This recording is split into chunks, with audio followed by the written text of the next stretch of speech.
السلام عليكم يا هاجر.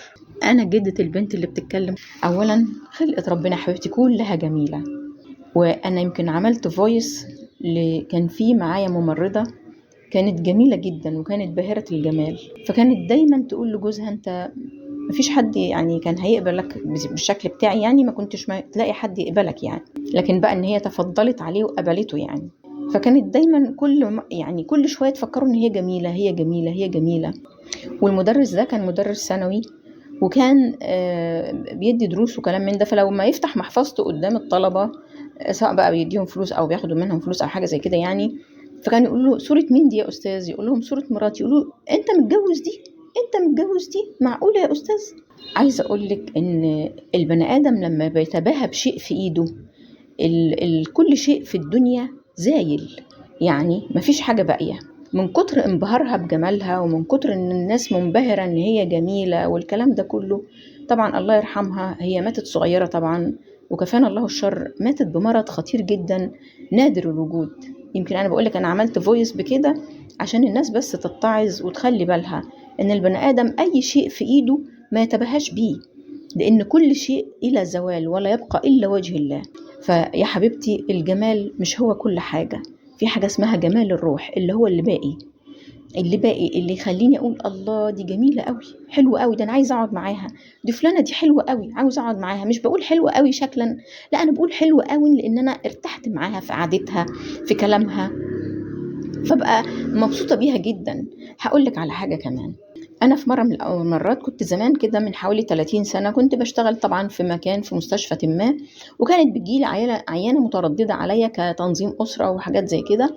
فكانت بتيجي، هي كانت يعني لو هنتكلم عن الجمال هي ما كانتش جميلة خالص، ما فيهاش أي لمحة من لمحات الجمال.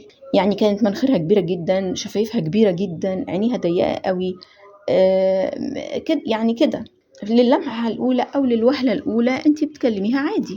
لكن لما كلمتها بعد كده وعرفت ان الطفل اللي جايباه معاها هو ابن جوزها مش ابنها، يعني هي بنت اتجوزت واحد كان متجوز قبل كده ومراته سابته وسابت له ابنه، فبتربيه بعناية وبرعاية وتأكله وتعمله، يعني منتهى الأخلاق ومنتهى الطيبة أنا بحبها جدا.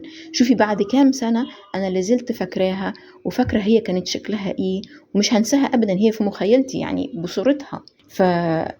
البني آدم يا حبيبتي عمر ما كان بالشكل بتاعه، لا طبعه ده اللي بيخليه باقي معاكي. يعني أنا الشخصة دي هي باقية معايا يعني في ذهني وفي ذاكرتي، بحيث إن أنا بحبها جدا علشان هي إنسانة محترمة وإنسانة تستحق ده. فأنا يا حبيبتي عايزة أقولك بصي في المراية قولي الحمد لله يا رب إنك خلقتيني حلوة، وإنتي أكيد حلوة لأن جواكي حاجة حلوة. ربنا سبحانه وتعالى قسم الأرزاق وكل واحد خد رزقه بما يرضي الله، فهتلاقي رزقك في الأخلاق عالي، هتلاقي رزقك في الأدب، في الأخلاق، في التفوق في الدراسي، في معاملاتك مع زمايلك، لو كنت موظفة لو كنت زوجة هتلاقي نفسك أحسن بكتير من غيرك، فتقولي الحمد لله يا رب على هذه النعمة اللي انت أنعمت عليا بيها. عمر البني آدم ما كان بشكله، وصدقيني حتى لو واحد بيبص على أي واحدة بشكلها بيرجع يندم تاني، وده لأن مفيش حد المفروض يبص للشكل، يبص للطبع اللي هيتعامل معاه. الشكل ده بيبهره لمدة أسبوع من الجواز، أسبوعين، شهر بالكتير، وبعد كده خلاص هو اتعود على هذا الشكل سواء كان حلو وحش اتعود عليه، فخلاص ما بقاش ذات أهمية، يعني ما بقاش فيه اللهفة اللي هي الأولانية، ولكن بقى اللي موجود هو التعاون والحب بالمعاملة الحسنة. فالمعاملة الحسنة دي تخليكي أجمل بنات العيلة، هيقولوا إلا أخلاق فلانة، إلا طبعها الجميل، إلا كل كلمة بتقولها عسل، ده لسانها ما بينقطش غير سكر بس. صدقيني يا حبيبتي بصي في المراية وقولي أنا حلوة وجميلة بكل حاجة ربنا خلقني فيها. ماشي يا جميل؟